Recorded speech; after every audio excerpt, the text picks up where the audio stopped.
La diffusion vient de démarrer. Tous les participants sont en mode écoute seul.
Bonjour à tous, bienvenue sur cette nouvelle session de journée de télétravail de Wirth Electronic France. J'espère que vous m'entendez bien, que vous voyez bien mon écran. Voilà, alors aujourd'hui, qui c'est qui va vous accompagner tout au long de cette demi-heure de télétravail, on va dire. Alors ça va être mon collègue Sylvain qui va vous présenter le sujet du jour. Moi-même, donc Paul, je vais rester en tant que modérateur de la session. Je serai là pour répondre à vos questions pendant la présentation. Donc si vous n'en avez, n'hésitez pas à les poser. Je vous rappelle deux, trois petites choses pour ce webinaire. La première, c'est de couper votre micro, couper votre webcam, parce que ça ne sert pas à grand chose, à vrai dire. Et puis, durant toute la session, vous allez pouvoir, normalement, sur l'interface, pouvoir poser des questions. Je rappelle que ces questions sont anonymes. Donc vous pouvez les poser sans crainte, hein. Il n'y a aucune question qui ne vaille pas le coup d'être posée si vous l'avez, hein. Il n'y a que nous qui allons voir les questions, donc personne d'autre ne les verra, donc n'hésitez pas, n'ayez pas peur. Voilà, à la fin, nous prendrons, donc après les 30 minutes de présentation, nous prendrons une petite quinzaine de minutes à peu près pour répondre à ces questions de manière collégiale. Comme ça, si vous aurez les questions, les réponses, bien sûr, tout ça restera anonyme. Après ce webinaire, vous aurez la disponibilité sur le site web du replay et également des slides en PDF mis à disposition par Sylvain. Voilà, je lui laisse la parole et puis rendez-vous dans une trentaine de minutes à peu près. Voilà. Bonjour. Alors, j'espère que vous m'entendez. Paul, si tu peux confirmer, mais ça a l'air OK de mon côté. Ouais, Donc, on est parti pour une demi-heure concernant le filtrage, le dimensionnement et surtout les topologies qui vont pouvoir être utilisées. Donc, on va passer sur un programme qui sera relativement light par rapport à la présentation habituelle qui correspond au filtrage, mais vous allez voir, c'est quand même assez dense et surtout, ça va permettre de remettre en perspective un grand nombre de concepts qui vont vous amener à spécifier un filtre de manière très pertinente et surtout à éviter de faire de la surqualité, à exploiter des composants qui ne seraient pas forcément nécessaires. Donc pour ceux qui ne me connaissent pas, je suis Sylvain Lebras, ingénieur d'application chez Würth Electronic et ancien designer également. Aujourd'hui, on va passer sur l'usage du filtrage, donc déjà pourquoi filtrer, le dimensionnement, passer d'une impédance à une atténuation, rappel sur le filtrage et obstacle entre théorie et pratique. Je ne vais pas vraiment m'attarder sur vraiment les choses très théoriques, sur la conception des filtres, les 20 dB par décade, les fréquences de coupure. Je pense qu'on a déjà une littérature qui est abondante et accessible sur Internet. Je vais plutôt m'attarder sur les petites différences qui font la différence au niveau de l'implémentation du filtre. Comment on passe d'un modèle théorique, d'un comportement théorique, d'une atténuation, à une bill of material, à une liste de composants, et comment est-ce qu'on va valider tout ça. Donc aujourd'hui, on va avoir vraiment quelque chose qui va être très orienté pratique. Tout d'abord, filtrer. Pourquoi filtrer? Et filtrer quoi? Lorsqu'on va parler de filtrer, on va filtrer tout signal périodique au niveau de votre système.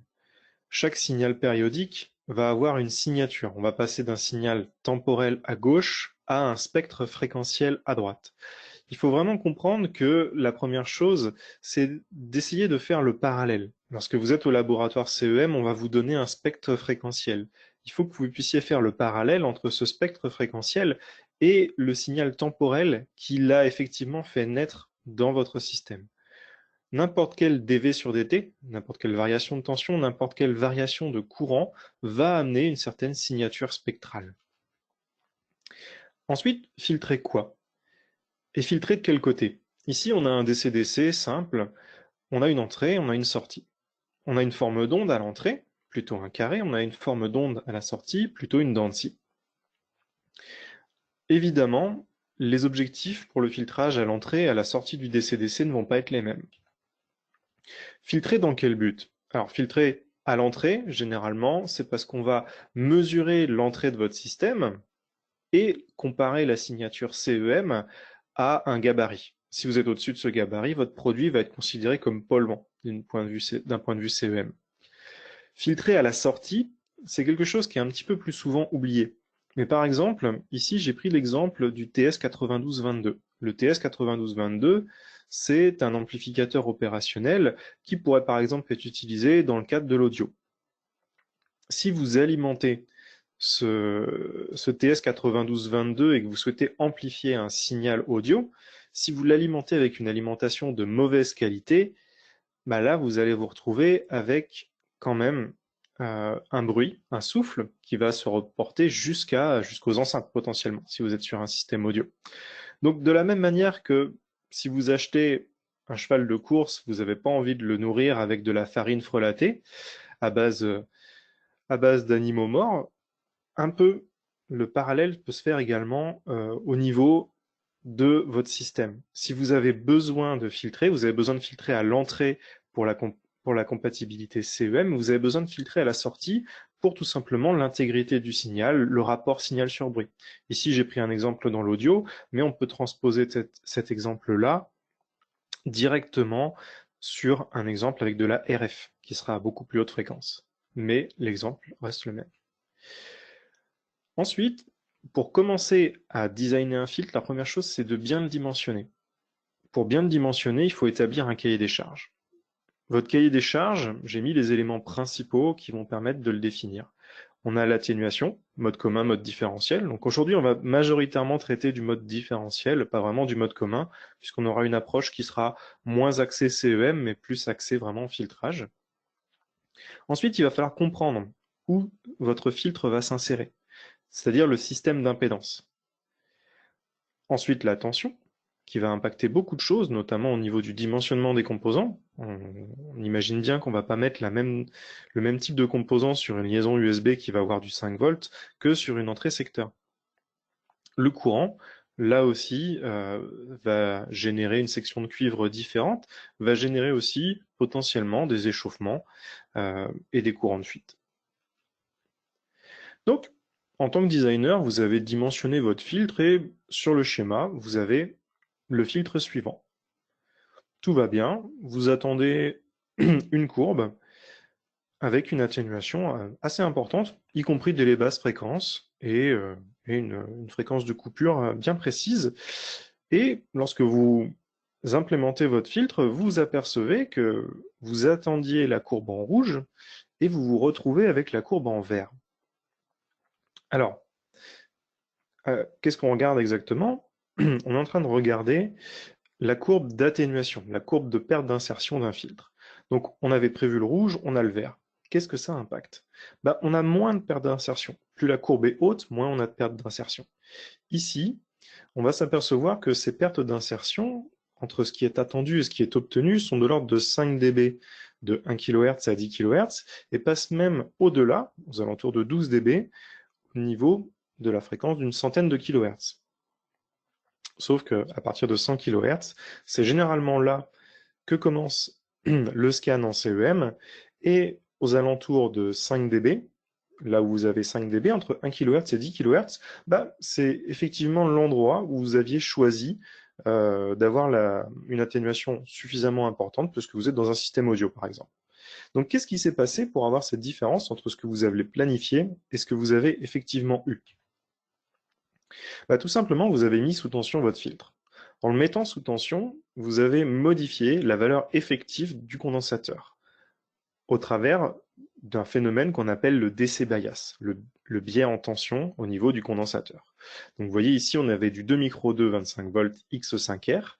Et une fois polarisé à 12 volts, ce condensateur de 2 micro 2 ne fait effectivement plus que 1,43 microfarad. Alors, je vais vous expliquer comment on est retombé sur cette valeur-là. Et pareil, en sortie, le condensateur de 10 micros a perdu plus de 50% de sa valeur. Il fait désormais 4,5 micros. Évidemment, ça va avoir un impact sur le comportement du filtre, sur sa fréquence de coupure. Et une autre chose, l'inductance, qui sur le papier fait 10 microhenries, lorsqu'elle est parcourue par 1 ampère, elle va s'échauffer. Cet échauffement va générer des changements dans ses propriétés physiques et également une légère saturation du noyau magnétique. On va voir un petit peu plus tard et comprendre pourquoi vous êtes passé d'un filtre qui répondait au cahier des charges à un filtre qui ne répond plus au cahier des charges puisqu'il y a entre 5 et 12 dB d'écart aux fréquences qui vous intéressent. Tout d'abord, l'influence du courant. L'influence du courant, il est de deux formes. On a le courant rated, le courant nominal de l'inductance, qui va générer une élévation de température. Et on a le courant de saturation, où là on va plutôt se pencher sur le comportement magnétique de l'inductance. Lorsqu'on va rentrer en saturation, on va perdre une partie des propriétés qui peuvent permettre le filtrage par l'inductance. Donc déjà, on va s'attarder sur le comportement en température et en fonction du courant d'une inductance. Donc, si on regarde vraiment...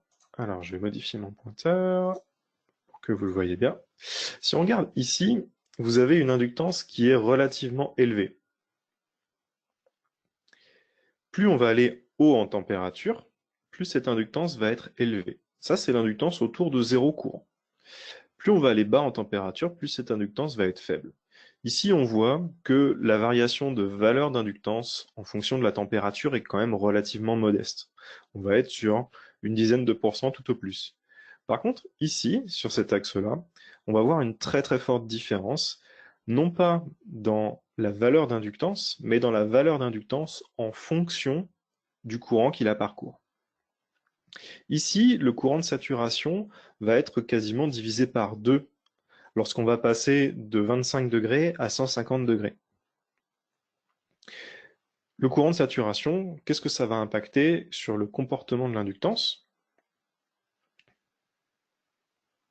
Alors, partie suivante, excusez-moi. J'arrive plus à passer la slide. Voilà. Donc, quel est l'impact du courant de saturation sur l'équation de l'inductance? Donc, une inductance s'oppose aux variations de courant en fonction de sa valeur. Donc ici, la tension aux bornes de l'inductance est égale à l'inductance et multipliée par la dérivée du courant. Qu'est-ce qui va se passer ici? Tant qu'on est dans la zone linéaire de fonctionnement de l'inductance, on va se retrouver avec une augmentation progressive du courant. Une augmentation progressive du courant puisqu'on est sur une tension constante qui est appliquée. Ici, si on considère que L est à peu près constante, on va avoir une augmentation qui va être à peu près linéaire. Puis, lorsqu'on va saturer cette inductance-là, l'inductance va chuter et on va avoir une augmentation brusque du courant. Donc ça, c'est l'exemple d'un modèle simulable sous LT-Spice qui va nous montrer le comportement en saturation. Qu'est-ce que ça va impacter au niveau de votre système? Ça va faire que la zone qui était utilisée pour le filtrage ici, et qui était assez plate, qui permettait de ralentir l'augmentation du courant sous l'effet d'un stimulus de tension, va soudainement devenir une zone où votre inductance va laisser passer beaucoup de courant puisque l'inductance chute. Qu'est-ce que ça peut impacter? Ça peut impacter par exemple la réponse à une surtension. C'est-à-dire que ici, vous avez une surtension qui est appliquée. Pendant un moment, le courant va monter progressivement. L'énergie va se stocker dans l'inductance, sauf qu'au bout d'un moment, l'inductance va être saturée. Le noyau magnétique de l'inductance va déjà être plein d'énergie et on va s'apercevoir que le courant va s'emballer. Et ici, même une surtension de 6,5 volts, en l'occurrence, appliquée, va réussir à générer des courants de 7 ampères. Pourquoi? Puisque l'inductance ne va plus s'opposer aux variations. Où est-ce que ça va être impactant? Ça va principalement être impactant dans les tests d'immunité. On a deux types de tests pour lesquels il faut savoir le comportement de notre filtre. On a les émissions conduites et on a l'immunité conduite. Lorsqu'on va faire des tests d'immunité conduite, on va envoyer des grandes quantités d'énergie et on va analyser le comportement de votre produit. Lorsqu'on va faire des émissions conduites, on va écouter votre produit. Donc là, votre produit, hormis s'il fait beaucoup de perturbations, a relativement peu de chances de saturer le filtre. Par contre, dans les essais d'immunité, on va principalement se focaliser sur le comportement du filtre en saturation. Est-ce que si je mets une surtension de 2 kV pendant quelques microsecondes, mon filtre va saturer ou pas? Est-ce que à 4 kV, mon filtre va saturer ou pas? C'est là que la saturation prend tout son intérêt. Si vous avez déjà commencé à saturer en fonctionnement normal votre inductance, il est bien évident qu'elle aura quasiment pas d'impact lors d'un essai d'immunité et qu'elle ne filtrera pas une émission qui pourrait amener votre produit à cramer ou à resetter. Donc là, j'ai modélisé la zone linéaire ainsi que la zone de saturation du filtre. C'est pour ça que c'est important de se pencher systématiquement sur les courants de saturation des éléments que vous allez utiliser dans le filtrage.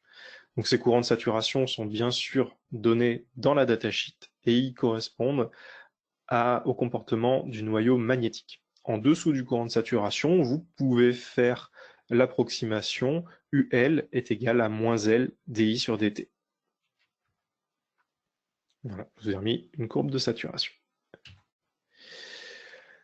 Maintenant, l'effet du biais en tension dans les condensateurs. Vous l'avez vu tout à l'heure, dès que je mets mon condensateur sous une tension de 12 volts, je me retrouve avec une fraction seulement de la valeur de capacité. En ayant cette fraction seulement de la valeur de capacité, je vais avoir tendance à décaler ma fréquence de coupure de filtre vers le haut.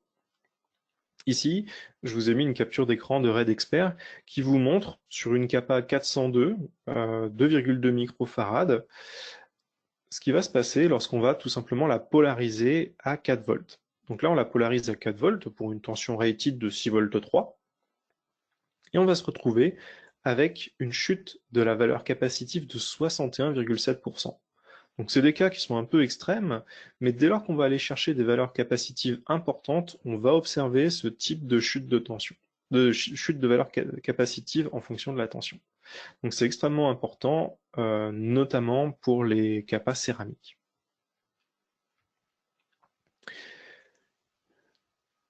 L'information suivante dont vous avez besoin pour établir un cahier des charges intéressant et pertinent pour votre système est le système d'impédance. Le système d'impédance est défini par ce qui est avant et après votre filtre. Ce système d'impédance va impacter grandement l'efficacité de votre filtre. Pourquoi? En fonction de l'élément qui est avant ou après, il faut comprendre que votre système d'impédance va être plus ou moins haut, plus ou moins bas. Et ce système d'impédance va directement impacter l'atténuation. Au final, l'atténuation, c'est le résultat d'une impédance mise dans un système d'impédance.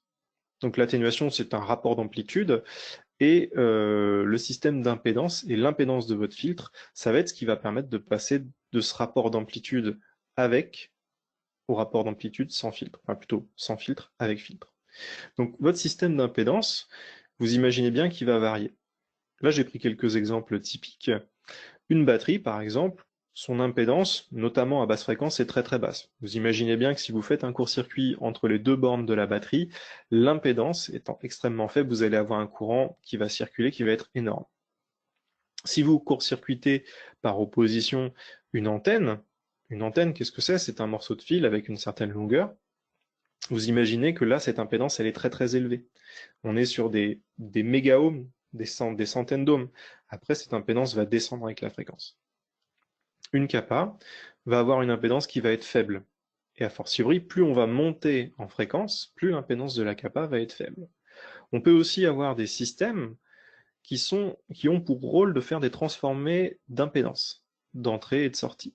Donc là, j'ai mis l'exemple d'un AOP configuré en suiveur. Donc ici, lorsque vous allez définir votre système d'impédance, ça va vous permettre de définir le type de filtre et les composants à utiliser à l'entrée et à la sortie de votre filtre. En laboratoire CEM, l'Artificial Mains Network ou le réseau stabilisateur d'impédance de ligne a une impédance à la fois haute pour permettre la mesure dans les fréquences CEM et basse pour permettre d'alimenter votre produit. Vous imaginez bien que si vous avez une rallonge de plusieurs kilomètres, son impédance va être relativement élevée. Et une inductance, elle, voit son impédance augmenter avec la fréquence. Donc ici, j'aimerais qu'on reste sur des choses très très simples, notamment au niveau des combinaisons d'impédance. Vous avez une inductance, impédance relativement élevée, une capa, impédance relativement faible. Et il faut toujours penser à combiner un élément d'impédance élevée avec à la suite un élément d'impédance faible. Ici, si on réfléchit, j'ai une impédance élevée à l'entrée de l'AOP. J'ai une impédance qui est plutôt basse. Quel va être le produit que je vais mettre? Si je veux ne pas gâcher un composant, ne pas utiliser un composant qui ne servira à rien, en l'occurrence, ici j'ai déjà une impédance basse en parallèle. Je vais mettre ici la réponse D avec une inductance et une capa. Ici, j'ai déjà une impédance élevée, donc impédance basse, impédance élevée derrière en série. Donc voilà l'exemple de la sélection de composants en fonction du système d'impédance. Votre système d'impédance va toujours fonctionner de la même manière. On est vraiment sur une succession logique au niveau de vos filtres entre des éléments de haute impédance en série et de basse impédance en parallèle. C'est à vous de savoir, lorsque vous créez votre filtre, dans quelles conditions d'impédance en entrée et en sortie vous vous situez. Ici, en fonction de votre système d'impédance, on va définir des topologies de filtres qui vont être plus ou moins efficaces. Alors, vous pouvez toujours utiliser une topologie qui sera moins efficace, mais vous allez utiliser un composant qui ne va pas forcément vous servir. Par exemple, si vous avez déjà une impédance de sortie qui est basse, vous avez relativement peu d'intérêt à utiliser une capa. Donc, ici, une petite illustration de l'impact du système d'impédance sur les pertes d'insertion. Donc, on va dire que l'impédance c'est le moyen, et les pertes d'insertion, c'est le résultat. Donc c'est-à-dire que vous pouvez ici mettre le bon composant ou le mauvais composant. Si mon système d'impédance est faible, comme la courbe en vert tout en haut, et que je viens mettre une kappa au milieu d'un système d'impédance 50 ohms, 10 ohms, 10 ohms, pardon. Je vais avoir des pertes d'insertion, donc un résultat en atténuation en dB, qui va être relativement faible. Par contre, plus l'impédance de mon système va augmenter, plus l'impact d'une kappa va être importante. On peut faire le parallèle tout simplement avec taux égale RC, la constante de temps d'un système RC. Plus cette constante de temps va être importante, plus on va se dire qu'on va filtrer notre signal. Ici, ce que je veux vous montrer, c'est la dualité entre un système avec une kappa, dont on va augmenter l'impédance. J'augmente l'impédance de mon système et une kappa est de plus en plus efficace pour m'apporter de l'atténuation. Et la dualité avec, attention, je change de slide, mais ça se ressemble beaucoup, une inductance située au milieu du même système d'impédance. Et ici, on va vraiment voir que l'inductance va avoir une atténuation des pertes d'insertion qui vont être de plus en plus intéressantes lorsqu'on va être dans un système de basse impédance. Donc ici, vous voyez que la courbe pour le système d'impédance de 10 ohms est désormais très très intéressante avec une inductance, alors qu'elle est beaucoup moins intéressante pour un système haute impédance. Donc ici, on parle en rapport d'amplitude, on parle en dB sur une échelle logarithmique. Donc il faut bien se dire qu'on va avoir facilement, en fonction du système d'impédance, une efficacité du composant qui va être multipliée par 10, 100, voire 1000. Donc vous pouvez toujours mettre un composant, mais si vous mettez le bon composant, il y a de grandes chances qu'il soit 10, 100 ou 1000 fois plus efficace que le mauvais composant. Ensuite, vous pouvez, si vous avez besoin de filtrer plus, si vous avez besoin de plus d'atténuation et que vous connaissez votre système d'impédance, aller sur des filtres d'ordre supérieur. Ces filtres d'ordre supérieur vont vraiment vous permettre d'apporter des atténuations. Donc on va parler de 20 dB par décade, 40 dB par décade, 60 dB par décade. Donc vraiment, on va voir un petit peu à quoi correspondent ces chiffres-là. Mais la première chose à faire avant de choisir un filtre d'ordre élevé, c'est de comprendre votre système d'impédance. Puisque la plupart du temps, vous allez vous apercevoir que un filtre d'ordre relativement faible, mais qui est bien choisi par rapport à son système d'impédance, va être très très efficace. Donc ça m'amène à une chose, qui est de vous dire qu'il y a une mauvaise méthode pour utiliser les bons composants. Ici, j'ai pris l'exemple d'un test de CEM avec un convertisseur DC-DC d'un côté et un réseau stabilisateur d'impédance de ligne. Donc, aux fréquences de la CEM, le réseau stabilisateur d'impédance de ligne est plutôt élevé en impédance. Si je mets ici un élément qui va filtrer en série et avec une impédance élevée, et si ici, à côté de l'entrée de mon DC-DC qui est déjà pourvu d'un condensateur, je mets un autre condensateur, je vais avoir une efficacité qui va être de l'ordre d'une centaine de fois moindre que si j'avais fait ce choix-là, qui est de comprendre mon système d'impédance. Donc, assez souvent, vous allez, en tant que designer, utiliser des filtres ampli qui permettent de vous abstraire de la réflexion autour du système d'impédance. Nous, ça ne nous dérange pas, on va continuer de vous vendre une kappa à l'entrée et à la sortie. Mais peut-être que vous n'avez pas besoin d'une des deux kappas, ou peut-être que tout simplement en changeant l'ordre des composants dans votre filtre, vous allez arriver à une efficacité qui sera largement supérieure. Donc vraiment, je veux que vous compreniez que l'atténuation, c'est le produit de l'impédance de votre filtre, qui est lié au composant que vous allez mettre, et du système d'impédance à l'entrée et à la sortie. Le simple fait d'avoir les composants dans le bon sens va vous permettre d'avoir des composants de filtrage beaucoup plus petits et beaucoup plus efficaces. La mnémotechnique, pour moi, qu'on soit sur de la CEM ou qu'on soit d'ailleurs sur du filtrage fonctionnel pour un ampli audio, ça va être de se dire qu'on va mettre une solution inductive en série et une solution capacitive en parallèle. J'appelle ça le block and bypass. Le block and bypass, par exemple, ici j'ai mon device qui est en train de polluer, d'envoyer un courant différentiel. Je vais court-circuiter ce courant différentiel dans une kappa. Je vais m'opposer au passage de ce courant différentiel et ce qui est éventuellement passé, je vais le court-circuiter à nouveau pour qu'il revienne vers sa source. Et au final, il va me rester très très peu de signal à être rapportés au niveau de mon réseau stabilisateur d'impédance de ligne et qui vont risquer de faire une non-conformité en CEM. Alors, les filtres d'ordre supérieur, on a vu dans une slide un peu plus tôt à quoi ça servait. On va voir un peu plus tard l'exemple de différents filtres. Alors ensuite, ici, la définition des pertes d'insertion. Donc là, la définition des pertes d'insertion apportée par un filtre dans un système 50 ohms 50 ohms. Donc ce qu'on appelle un système 50 ohms, c'est un système où on va avoir un générateur, 50 ohms ici d'impédance de source, donc on va mettre en série avec ce générateur une cinquantaine d'ohms, et ici on va charger ce générateur avec 50 ohms. Il faut voir que même si c'est assez pertinent pour définir les performances d'un filtre, lorsque vous allez être dans votre système réel, vous avez très très peu de chances de vous retrouver avec ces caractéristiques-là. Donc c'est quelque chose qui va favoriser la mesure, mais vous avez besoin de vous dire, dans mon système d'impédance, quelle va être l'efficacité, quelle va être la perte d'insertion de mon filtre.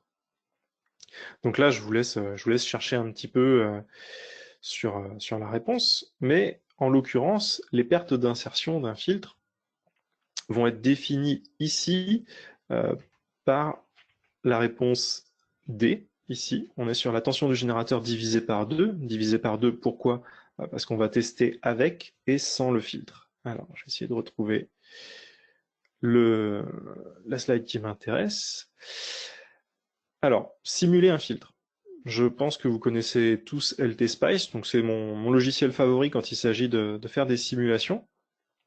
Ici, on va simuler le filtre de manière très rapide et je vais utiliser l'équation qui est la même que celle que j'ai utilisée dans la réponse D un petit peu plus tôt, à savoir la tension de sortie divisée par la tension du générateur divisée par 2. Et ici, on va avoir l'efficacité de l'inductance L1 insérée dans mon système d'impédance. On peut également mesurer ce filtre-là, tout simplement parce que vous avez envie d'avoir la réponse exacte de votre filtre, et aussi de vous apercevoir de tous les comportements parasites qui vont se mettre entre ce que vous avez imaginé en théorie et ce que vous allez avoir en conditions réelles. Ici, l'exemple, j'insère dans mon système d'impédance l'inductance, la même que dans la simulation, et je mesure une amplitude, donc des pertes d'insertion, ainsi qu'une phase. Lorsqu'on compare les deux, on s'aperçoit qu'on n'est pas trop loin et que finalement, la simulation va nous permettre d'aller relativement loin dans le débugage de nos filtres. Et ici, on est sur 20 dB par décade, donc un filtre d'ordre 1. Alors, ce que je voulais vous montrer ici, c'est l'impact dans différents systèmes d'impédance d'un filtre. Donc là, c'est 20 dB par décade qui sont obtenus tout simplement en mettant une kappa au milieu d'un pont diviseur de tension. Ça va correspondre à une division d'amplitude par 10 lorsqu'on va multiplier la fréquence par 10. De temps en temps, on va retrouver une autre notation qui est moins 6 dB par octave. Donc ça veut dire une division d'amplitude par 2 lorsqu'on va doubler la fréquence. Donc ça, ce sont les filtres d'ordre 1. Donc une inductance, une kappa, mais ça peut également être dans un système d'impédance mal choisi, le résultat que vous allez obtenir avec pourtant deux composants.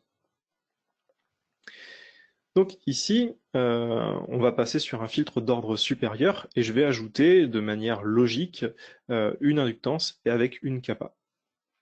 Et lorsque je vais faire mon test, donc là, il y a des petits glitches, hein, la courbe en vert, mais on va passer sur 40 dB par décade. Donc une atténuation encore plus rapide dans mon système d'impédance. Ici, on est sur un filtre d'ordre 2. Une division de l'amplitude par 100 lorsque la fréquence est multipliée par 10. Donc, il faut savoir que majoritairement, en CEM, on ne va pas aller trop au-delà des filtres d'ordre 2. Si on va au-delà du filtre d'ordre 2, c'est probablement qu'on a loupé quelque chose au niveau de notre système d'impédance ou que notre système d'impédance est inconnu. Donc ça peut arriver, mais très rarement, on va aller au-delà du filtre d'ordre 2. J'ai quand même voulu laisser quelques filtres d'ordre supérieur pour vous montrer ce qui se passe un petit peu.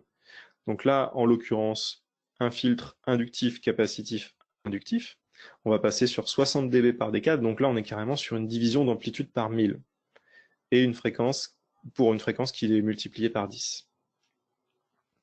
Donc ici, ce qu'on remarque, c'est qu'au bout d'un moment, on va plus être forcément capable de mesurer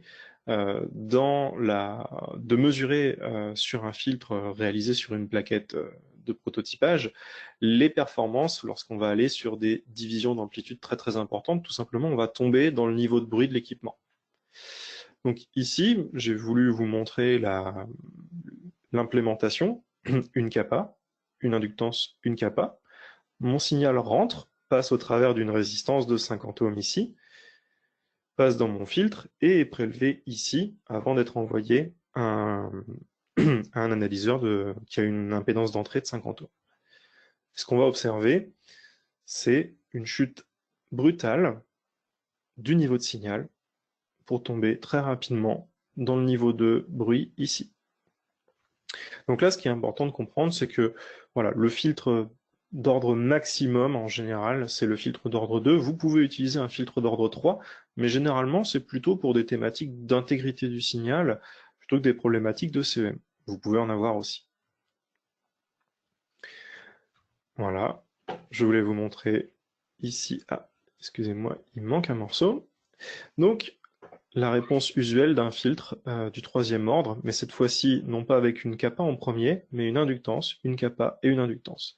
Et on voit que l'efficacité est sensiblement identique. On va tomber là aussi dans le plancher de bruit de l'équipement de mesure. Donc maintenant, la chose sur laquelle je voudrais m'attarder, c'est les obstacles entre théorie et pratique. Sur le papier, les filtres, c'est très très simple. Mais dès lors qu'on va commencer à les mettre en place, dans la réalité, on va s'apercevoir que le filtre ne fonctionne pas comme on avait prévu. Tout d'abord, on a l'impact de l'impédance de charge sur un filtre. Donc là, en l'occurrence, un filtre CLC qui est très très utilisé au niveau du filtrage des DC-DC. Il faut savoir qu'un DC-DC a une impédance qui est relativement élevée, notamment lorsque, à sa sortie, on va consommer peu d'énergie. Lorsque vous avez un filtre qui est dimensionné pour fonctionner à pleine puissance du DC-DC, et que vous mettez votre DC-DC avec une charge très très faible à la sortie, vous risquez d'entretenir des oscillations dans le filtre. Donc là, en l'occurrence, on a un système oscillant. On a une fréquence de résonance qui va se créer, et vous voyez ici, au fur et à mesure que je vais réduire la quantité d'énergie que je prélève au niveau de R2, donc qui va modéliser par exemple mon DC-DC, plus je vais avoir de chances d'avoir une oscillation parasite. Et vous imaginez bien qu'avec maintenant les microcontrôleurs qui consomment très très peu, avec les DC-DC qui sont capables d'encaisser des ratios de 1 à 1000 entre leur courant au repos et leur courant en charge, vous allez, et on l'observe très souvent, risquer d'entrer dans des problématiques d'amortissement des filtres. Alors, vous n'allez pas forcément vous en rendre compte, mais moi j'ai des clients qui des fois viennent me voir et disent « mon système marchait bien jusqu'à ce que j'insère le filtre qui pourtant devrait améliorer les choses ». C'est un cas typique d'amortissement des filtres. Et je voulais vous montrer aujourd'hui l'obstacle entre... Alors, c'est pas un obstacle entre théorie et pratique, là, vous voyez, sur une simulation, j'arrive à montrer l'impact de cet amortissement, mais c'est quelque chose qu'on ne va pas forcément anticiper de manière intuitive. Je voulais vous montrer aussi qu'il y a des solutions et le parallèle qu'on peut faire entre un comportement fréquentiel, comme vous l'avez vu sur la slide précédente, et un comportement temporel. Donc, qu'est-ce qui va se passer? Je vais mettre un échelon, tout simplement, dans mon filtre et je vais observer ce qui va se passer en fonction du système d'impédance, enfin, plutôt de l'impédance de charge uniquement, puisque je vais rester sur une impédance de source de 1 ohm, qui va être consistant avec un usage de type alimentation. Donc ici, je mets un échelon de tension dans mon filtre, et je vous montre en fonction de l'impédance de charge ce qui va se passer. Donc vous voyez, tant que j'ai 10 ohms d'impédance de charge, une consommation importante sur mon DC-DC, pas trop de problème. Ma consommation descend, je vais me retrouver avec une impédance équivalente à 25 ohms. Déjà, on voit que l'overshot, sur un signal appliqué de 10 volts, l'overshot au niveau de mon filtre va monter quasiment jusqu'à 15 volts. Ensuite, si on descend encore la consommation, on va s'apercevoir que cet overshot-là, qui n'avait pas l'air impressionnant au niveau fréquentiel, au niveau temporel, il va quand même créer une ondulation de tension qui est quand même de nature à casser mon DC-DC. Juste, juste sur un échelon de tension qui correspond à la mise sous tension, hein. Là, vous voyez, je simule une mise sous tension sur un système qui consomme relativement peu. Et là, on va réussir, par exemple, avec notre filtre et un de ses comportements parasites, tout simplement à casser un convertisseur DC-DC, à casser un étage d'entrée qui pourrait être derrière. Donc là aussi, c'est important de comprendre ce phénomène qui est un des premiers à pénaliser à la fois la performance du filtre, parce que quand vous avez une remontée ici sur les pertes d'insertion, ça veut dire que vous filtrez moins bien, et qui va avoir aussi, en temporel, là vous le constatez, la capacité à casser tout simplement votre système que vous pensiez protéger avec votre filtre. Donc, la plupart du temps, les designers vont utiliser un damping qu'on appelle résistif et capacitif. Donc ici, ce qu'on va faire, c'est qu'on va ajouter R4 et C3. Donc ici, je partais de 10 microfarads, j'ajoute un peu plus en parallèle et surtout, j'ajoute un petit peu de résistance en série. Donc, ce type de comportement peut aussi être obtenu tout simplement en évitant de choisir des condensateurs céramiques, mais en choisissant des condensateurs qui ont une résistance série équivalente supérieure, comme des condensateurs aluminium électrolytique, par exemple. Donc ici, c'est un peu contre-intuitif, mais plus vous allez mettre de SR, et plus ça va fonctionner. Donc voilà, je voulais vous montrer ici 270 ohms, donc peu d'énergie qui va dans cette capa C3, on a un overshot. Plus on va diminuer la valeur de la résistance, plus cet overshot sera faible, mais regardez ici, l'efficacité de filtrage va descendre. Donc, la méthode que je préconise plutôt pour filtrer et amortir les filtres, ça va être basé sur le facteur de qualité. Donc le facteur de qualité, on n'est pas sur un AOP, on est sur la capacité d'un composant à stocker de l'énergie par rapport à l'énergie qu'il va dissiper. Donc c'est basé sur les courants de Foucault. Ici, l'équation des courants de Foucault qui sort un peu de l'écran, excusez-moi, est la suivante. Les pertes par courant de Foucault vont être liées à un grand nombre de constantes, tout ce qui est autour est constant, et va être lié à la fréquence au carré ainsi qu'au pic magnetic field, donc à la densité de...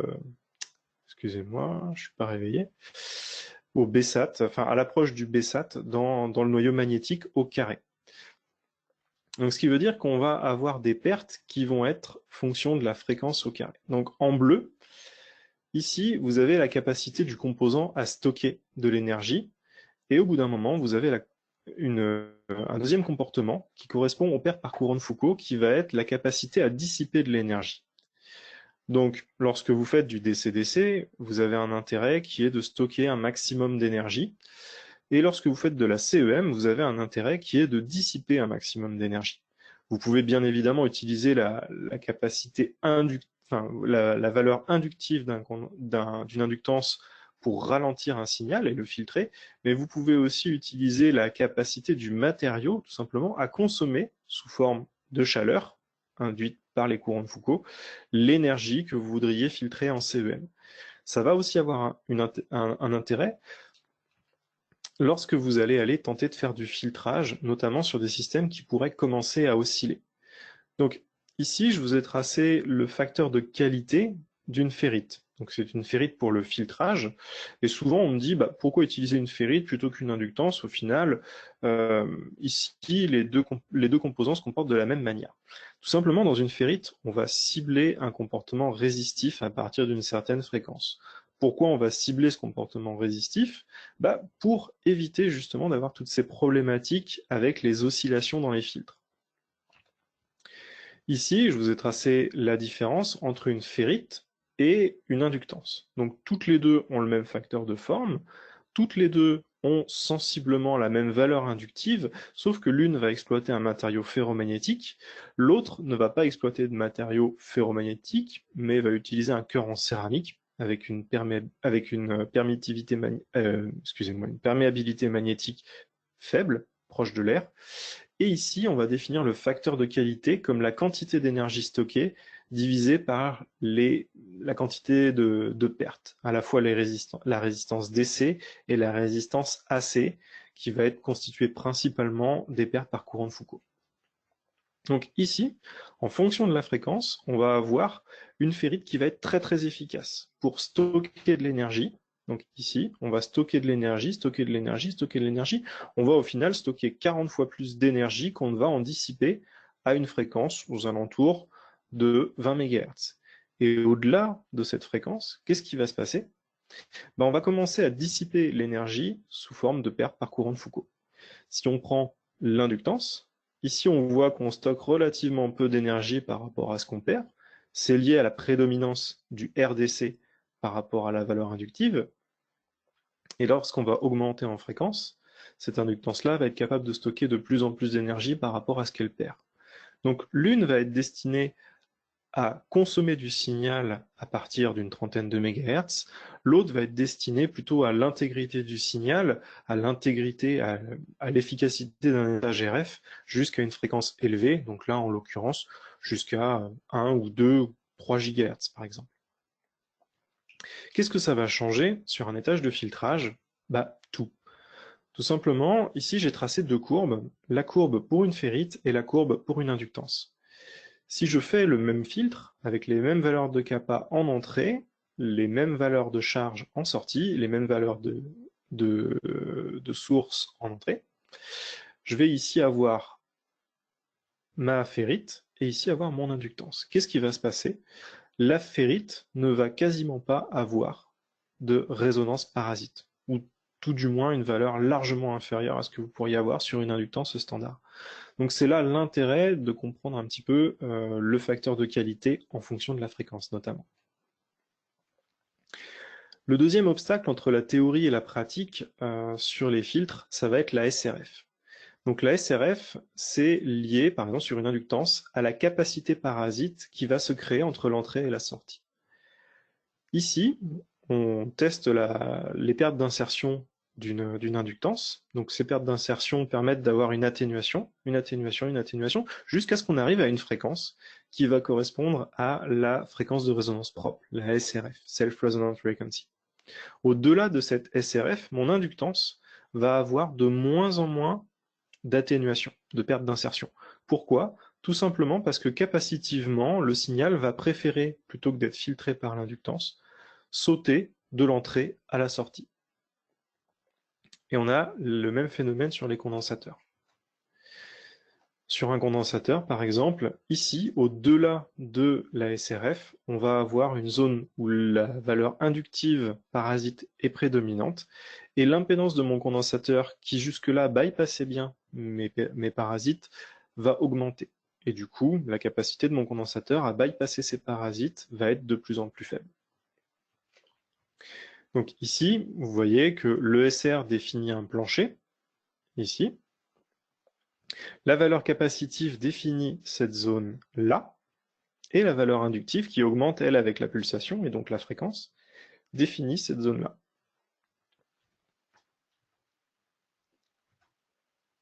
Si vous êtes sur l'impédance d'un condensateur parfait, son impédance, elle, va descendre indéfiniment jusqu'à atteindre quasiment 0. En l'occurrence, sur un condensateur réel, vous allez atteindre une SRF et votre inductance va augmenter. Il faut savoir que cette SRF, sur des kappa films de forte valeur, utilisés pour du filtrage secteur, peut se situer aux alentours de 400 kHz. Donc sur des valeurs très très faibles, même au regard des fréquences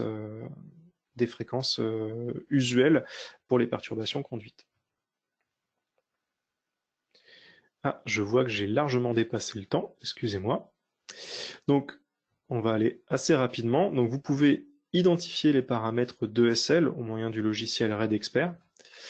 Et l'important lorsque vous sélectionnez une inductance pour du filtrage, ça va être vraiment d'aller sur une sélection basée aussi sur le SRF. Donc on a des technologies qui vont permettre d'améliorer la fréquence de résonance propre. Donc, on va jouer sur plusieurs systèmes. Donc, soit le matériau du cœur. Donc là, en l'occurrence, si on met de l'air, c'est là qu'on va avoir l'ASRF la plus élevée. Ici, les chambres de bobinage. Vous voyez que le bobinage est splitté en deux. Ça va permettre là aussi d'augmenter largement le SRF.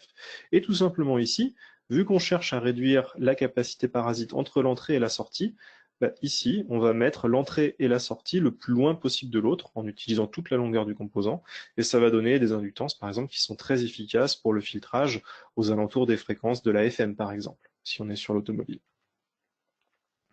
Donc, comment retrouver cette valeur de SRF? Si vous êtes sous LT-Spice, directement, toutes nos inductances, c'est pas forcément le cas de tous nos concurrents, vont donner une valeur de capacité parasite, 4,9 picofarad, qui vont permettre d'avoir un comportement reproductible entre une inductance que vous simulez et une inductance que vous allez effectivement mettre dans un filtre.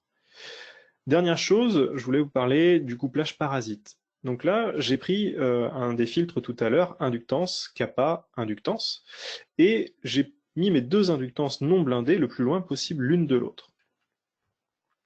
Qu'est-ce qui va se passer maintenant si mes deux inductances non blindées, je les mets le plus près possible l'une de l'autre? Donc là, vous comprendrez bien que c'est assez difficile à simuler. Donc j'ai fait le test tout simplement en vrai. Ici, mes deux inductances, point de polarité opposé, mes deux inductances, point de polarité rapproché, et mes deux inductances dans le cas presque optimal pour du filtrage suffisamment éloigné. Lorsqu'on est dans le cas presque optimal pour du filtrage, on s'aperçoit que très rapidement, on va arriver dans le plancher de bruit et on va conserver ici une atténuation qui va être très très importante. Ici, mes deux inductances qui vont être avec point de polarité opposé, mais couplées de manière parasite l'une à l'autre, vont donner des caractéristiques de perte d'insertion qui vont être largement inférieures. On va s'apercevoir que plutôt que d'avoir un filtre attendu d'ordre 3, je vais me retrouver plutôt avec un filtre d'ordre 1,5. Ici, lorsque mes deux inductances sont couplées mais dans l'autre polarité, je vais avoir une atténuation très rapide jusqu'à mon plancher de bruit. Et là, qu'est-ce qui va se passer? Eh bien, mon atténuation va diminuer. Donc, souvent, on me demande à quoi servent les inductances blindées au final pour faire du filtrage puisqu'on n'a que quelques millivolts de différence. Et bien tout simplement, des inductances blindées vont servir dans ces cas-là. Ici, vous voyez qu'en CEM, une différence de perte d'insertion de 60 dB, de 30 dB ici, entre ces deux mesures, vont vraiment être très très importantes. Je vous ai un petit peu menti tout à l'heure en vous disant que ça ne se simulait pas, puisqu'au final, sous LT-Spice, une directive de couplage va vous permettre de simuler ces effets du couplage parasite. Donc vous voyez, j'ai vraiment repris exactement la même simulation, mais cette fois-ci, avec LT-Spice, j'ai ajouté un couplage parasite, donc K2 entre L1 et L2 de 20%. Ici, K1 entre L3 et L4 de 20%. Et vous voyez que le point de polarité a changé de place. Avant, les points de polarité étaient opposés, enfin étaient en série. Ici, ils sont tête bêche. Et ici, l'exemple sans coefficient de couplage. Donc vous voyez, sous LT-Spice, on n'a pas le problème du plancher de bruit. La simulation est précise et on n'arrive pas aux limites de l'instrument de mesure. Voilà, je vous remercie. J'espère que vous avez apprécié cette présentation. On va jeter un petit coup d'œil avec Paul maintenant aux questions qu'on peut être posées. Désolé encore pour le timing, j'avais pas de montre à proximité. Non, il n'y a pas de souci. Merci beaucoup, Sylvain. Alors, il y a eu une petite question, mais à laquelle tu vas pouvoir répondre très rapidement. C'était à propos des slides, des supports. Je crois que tu as préparé les PDF. Je pense que c'est relativement facile pour toi de les faire suivre, hein. C'est ça, tu confirmes? Oui, les PDF sont déjà prêts. Après, Germain m'avait dit la dernière fois qu'on pouvait les partager directement dans le... Alors, sur l'interface, tu vas avoir un petit onglet documents à distribuer, si tu veux. Tu peux faire un glisser, déplacer directement dedans. Ou autrement, hein, pour ceux qui, je ne sais pas si c'est un lourd fichier ou pas, ce que tu as partagé, mais autrement, je vous invite à nous partager votre adresse mail pour qu'on puisse vous envoyer un mail, peut-être ce sera tout ce qu'il y a de plus simple, directement. Sauf si ça marche, bien sûr.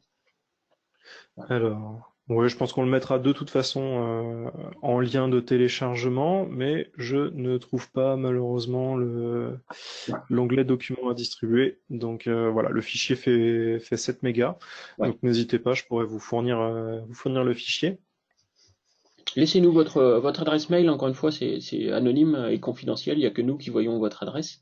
Donc n'hésitez pas à la laisser, on vous enverra ça dès que le webinaire sera terminé. Voilà. D'accord, bon, je trouve pas le document l'onglet documents à distribuer, désolé. Non, c'est pas grave.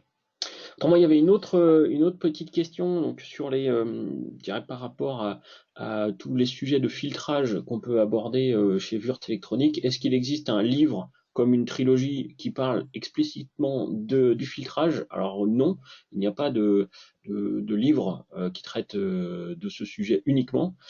Par contre, on retrouve dans la Trilogy of Magnetics, un livre qui est relativement connu, on trouve les thématiques de filtrage qui sont abordées dans chaque chapitre. Donc dans un premier temps, tout ce qui va être théorie de filtrage, deuxième temps, les composants, et le troisième temps, les techniques de mise en place, mise en œuvre. Voilà, vous pouvez les retrouver. Alors, il existe une trilogie version 5, j'en ai une sous les yeux là en ce moment, c'est pour ça que je me permets de vous le dire. Dans la version 4, je ne sais pas si c'est aussi complet. Enfin, quoi qu'il arrive, ce ne sera pas exactement ce que Sylvain vous a présenté, parce que là, Sylvain, j'y reste basé sur beaucoup plus de simulation et de pratique que ce qui peut être, je dirais, plutôt généraliste dans la trilogie. Donc c'est un complément, faut le voir ça comme ça. Donc si vous avez des questions, alors la trilogie c'est une bonne chose, et puis notre support, n'hésitez pas à poser des questions, revenez vers nous, soit par notre adresse mail directement, soit par votre commercial dédié. Voilà.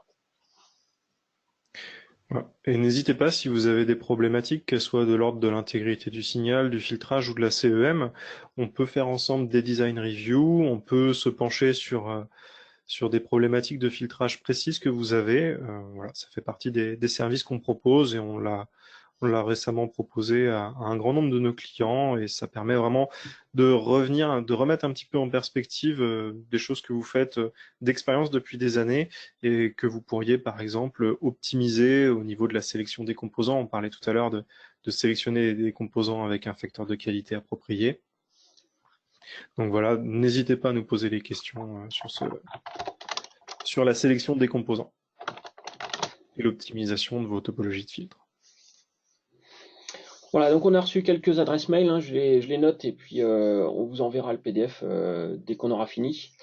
Si vous avez d'autres questions, je vais laisser la session ouverte encore 5 petites minutes pour glisser tranquillement vers l'heure de l'apéro. Il est presque un peu tard pour l'heure de l'apéro. Voilà, donc si vous avez des questions, n'hésitez pas, c'est le moment.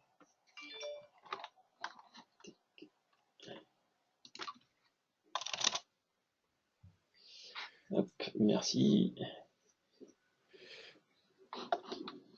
Ok, donc on a quelques demandes du support, donc on les fera parvenir directement, n'hésitez pas. Alors pour information, hein, ce support-là est un extrait d'une présentation qui est un petit peu plus longue, qui est malheureusement juste en anglais, je ne l'ai pas traduite pour l'instant, et qui traite tout simplement sous forme d'un atelier du design de filtres. Donc n'hésitez pas aussi, si vous avez des informations, si vous avez besoin d'une remise à niveau complète autour des filtres ou besoin d'une approche un peu plus globale, on est aussi disponible dès la fin du confinement et même un petit peu avant en visioconférence pour vous montrer un petit peu l'étendue de notre gamme de composants autour du filtrage. Voilà. Donc je pense qu'on n'a plus beaucoup de nouvelles questions. On a un grand nombre d'adresses email. De toute façon, même si vous n'avez pas laissé votre adresse email, vous aurez un petit lien de téléchargement normalement qui vous permettra de retélécharger le fichier. N'hésitez pas à nous contacter directement. Vous avez directement l'adresse ISOS France et la plupart des gens qui sont là connaissent nos adresses mail. Sinon, c'est prénom.nom@weonline.com. Voilà. Paul, si c'est bon pour toi, je pense qu'on Ouais. peut mettre fin à la session. Merci pour tous vos remerciements et votre attention. Et à très bientôt. Ouais. Merci. Au revoir, bonne journée.